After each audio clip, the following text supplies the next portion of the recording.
That's She, why she in brought her the daisy. eyes, something's off. She looked like a soldier. Something's off with her. No, it's good. What about Joe Rogan has never been one to hold back, and when it comes to what just happened with The Last of Us, he didn't bite his tongue. On a recent podcast episode, Joe absolutely tore into Bella Ramsey and called out what millions of fans have been thinking but were too afraid to say. According to Rogan, the real reason The Last of Us show got canceled wasn't creative direction or fan fatigue, it was Bella Ramsey herself. And after everything that's unfolded, it's hard to disagree with him.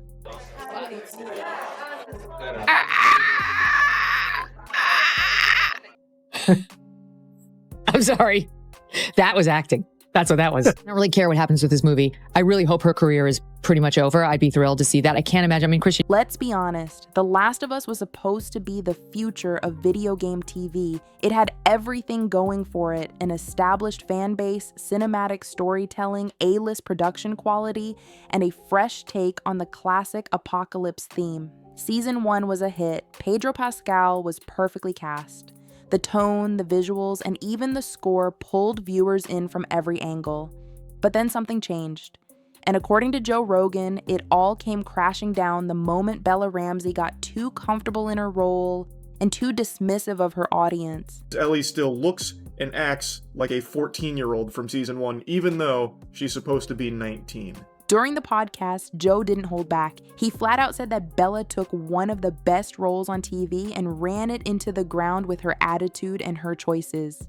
It's one thing to be edgy, Rogan said, but it's another to think you're above the material. He mocked how Bella responded to critics during interviews, especially the ones where she brushed off the backlash by saying viewers just didn't get the message. Joe pointed out how alienating that is.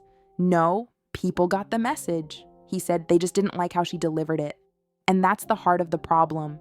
Bella's portrayal of Ellie in season 2 felt off. Fans said it, critics said it, even some of her own co-stars began distancing themselves. But instead of adjusting or even trying to connect with the feedback, Bella dismissed it entirely. Joe joked that she acted like she was the director, writer, and lead actress all rolled into one, and that might not be far from the truth. Behind the scenes, stories had already been swirling about how Bella challenged the creative team, refused reshoots, and clashed with writers. For Joe, that kind of behavior is a recipe for disaster. We just had to not like each other for a bit. You had to not like me, which came easy.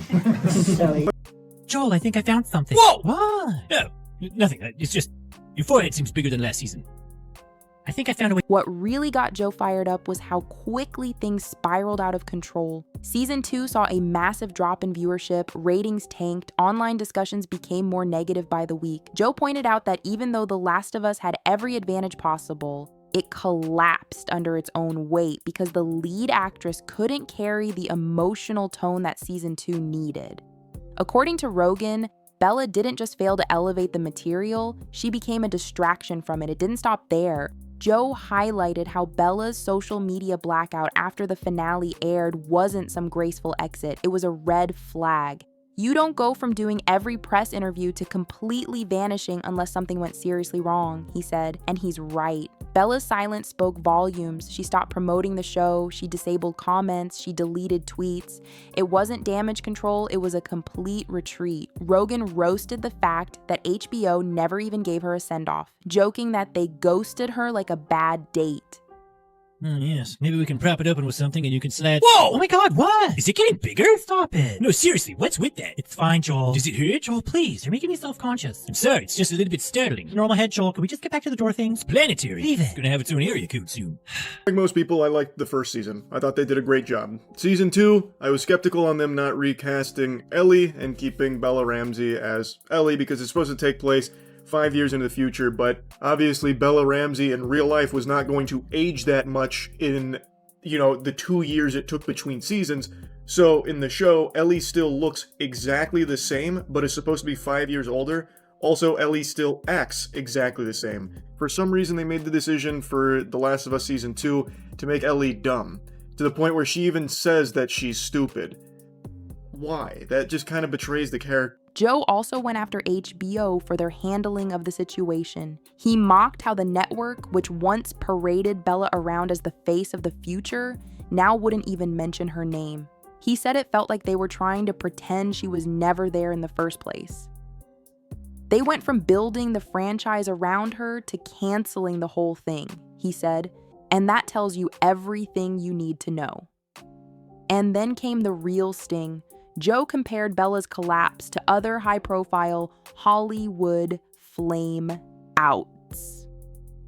He brought up how some stars let early fame get to their head thinking they're untouchable. According to Rogan, Bella had all the signs, the defensive interviews, the creative clashes, the sudden ego. She was more focused on being right than being good, he said. That line struck a chord with listeners, because for many, that's exactly what went wrong with The Last of Us Season 2.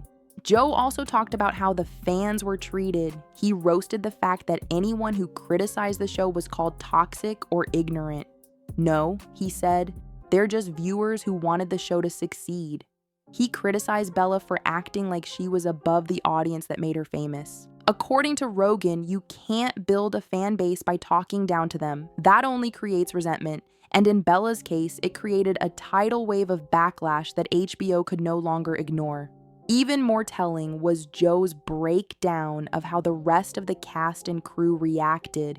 He pointed out that other actors stopped mentioning Bella in interviews. Behind-the-scenes footage vanished. Even at fan conventions, her name was absent. Joe joked, "She went from front and center to not even in the slideshow." It was brutal, but it was true. The silence surrounding Bella was not an oversight. It was intentional. Change up your impression at all, or is it pretty much the same?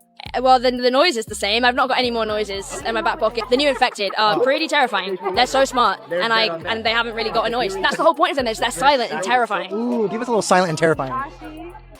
Rogan then tackled the final blow, the cancellation of The Last of Us Season 3. He said it wasn't just about Bella, but that she was the tipping point.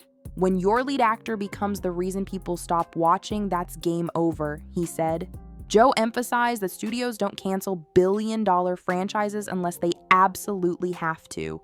And in this case, keeping Bella on board meant losing the audience entirely. HBO wasn't willing to take that risk. Joe closed the segment by saying what many people have been afraid to say out loud. Bella Ramsey ruined the show. Not because she didn't try, but because she couldn't adapt. She let early praise inflate her ego and forgot that being a great actor isn't just about delivering lines. It's about listening, evolving, and respecting the people watching. And in that regard, Bella failed. Rogan's rant went viral within hours. Clips from the podcast were shared across Reddit, TikTok, and Twitter. Fans who had been holding back suddenly felt validated. Comment sections exploded with agreement. People said things like, "Finally someone said it and Joe nailed it." The narrative shifted from speculation to certainty. Bella wasn't just part of the problem, she was the problem. And while Bella remained silent, Joe's words kept echoing. Entertainment sites picked up the story. Headlines like Joe Rogan blames Bella Ramsey for TLOU collapse, and podcast star calls out HBO's casting disaster began popping up. And with each new headline, Bella's public image sank further. This wasn't just about The Last of Us anymore. This became a lesson in what happens when actors forget the responsibility that comes with influence. Joe reminded his audience that fame can vanish as quickly as it arrives. Bella had been handed the keys to one of the biggest franchises on TV, and she lost it all. Not because of a bad script, not because of fan toxicity, but because she refused to adapt, refused to listen, and refused to take accountability. Joe ended the segment with a jab that summed it up perfectly. She wanted to be the voice of a generation. Now, she's not even the voice of her own character. And with that, the curtain closed on Bella Ramsey's chapter of The Last of Us, a chapter that ended not with a climax, but with a cancellation. As the media firestorm around Bella Ramsey continued, Joe Rogan kept the pressure on. In a follow-up podcast episode, he went even deeper. It wasn't just about Bella anymore. It was about what her story revealed about the entertainment industry as a whole. Joe took the situation as an opportunity to call out what he saw as a growing trend. Actors being shielded from criticism, studios prioritizing image over talent, and fans being shut out of the conversation entirely. And according to him, Bella's situation was the perfect storm of all three. Rogan opened by pointing out how unusual it was for a show as big as The Last of Us to vanish from HBO's radar without any real explanation. Shows don't get canceled like that, he said. Not when they're pulling Emmy buzz and merch deals a year before.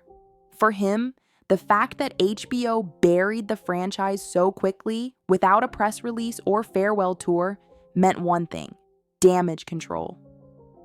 The kind of damage that doesn't come from just a disappointing season, but from something or someone so polarizing that continuing became impossible.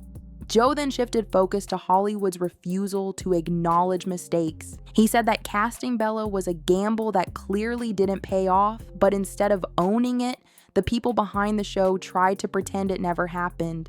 They thought if they stopped talking about her, people would just forget, he said, but fans aren't stupid. He criticized the studio for staying silent while Bella dismissed critics, saying it created a bubble of delusion that only made things worse. And when it finally burst, the only option left was to cut ties and move on. He also discussed how other actors on the show had to carry the weight of Bella's choices. Pedro Pascal in particular came up in the conversation. Joe noted that Pascal had become the face of multiple major franchises but never acted like he was above the work. Pedro's a pro, Joe said.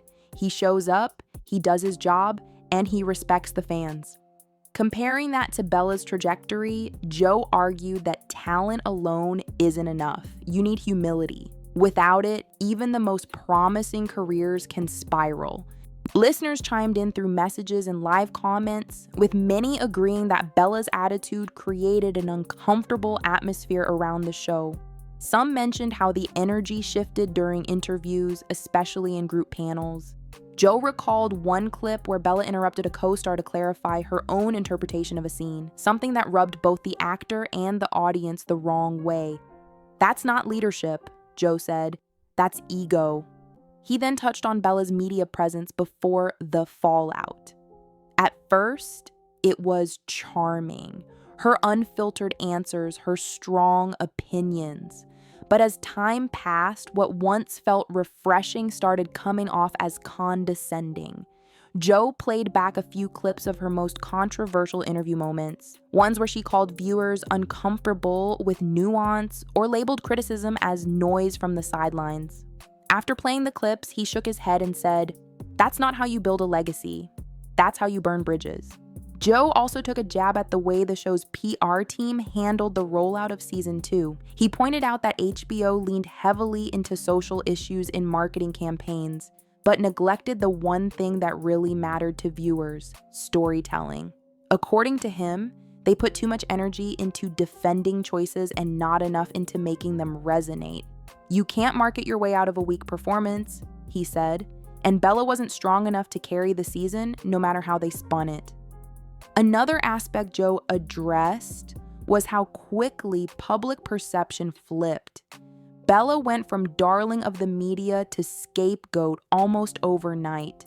And while Joe agreed that the industry can be ruthless, he emphasized that her downfall wasn't manufactured, it was earned. People gave her a chance, he said. They wanted to like her, but she made it really hard. He also mentioned how online fans had been warning about the direction of the show since the first casting announcement. They were called trolls, turns out they were just early. Digging deeper into fan culture, Joe explained how dismissing longtime supporters is always a mistake. These are the people who buy the merch, watch the breakdowns, write the fan theories, he said. When they feel pushed out, your show's done. He shared stories from fans who had watched the original game narrative come to life in season 1, only to feel betrayed by what came after. And at the center of it all was Bella's performance. Rigid, aloof, disconnected. Joe then turned the spotlight back onto Bella's silence. Weeks had passed since the finale, and she still hadn't addressed the fallout. No Instagram Live, no tweet, no thank you to the fans, nothing. Rogan roasted the complete lack of accountability. You can't just disappear and expect people to move on, he said. You played one of the most beloved characters in gaming history and dropped the ball. Say something. The podcast took another serious turn when Rogan explored how future actors could learn from this moment. He advised young stars to study Bella's rise and fall as a case study in what not to do. Stay humble. Stay connected. And above all, remember, you're not bigger than the story. He warned that today's audience is smarter than ever. They can spot inauthenticity from a mile away, and they aren't afraid to walk away from shows that stop respecting them. As the episode wrapped up, Joe fielded questions from listeners about what's next for the Last of Us universe. He didn't sound hopeful. "I think it's done," he said flatly. "Too much damage, too much baggage." And as long as Bella's name remained attached to it, Rogan predicted no studio would touch it. "It's a caution flag now," he added, "not just for HBO, but for anyone looking to adapt big franchises." In the final minutes, Joe reiterated the biggest takeaway of all: reputation matters. Bella Ramsey may have thought she could power through criticism with clever quotes and media buzz, but in the end, it wasn't enough. She needed to connect, to listen, and most importantly, to deliver. She didn't. And now the show is gone, the fans are gone, and her future in Hollywood is on hold. She had the keys to the kingdom, Joe concluded, and she locked herself out.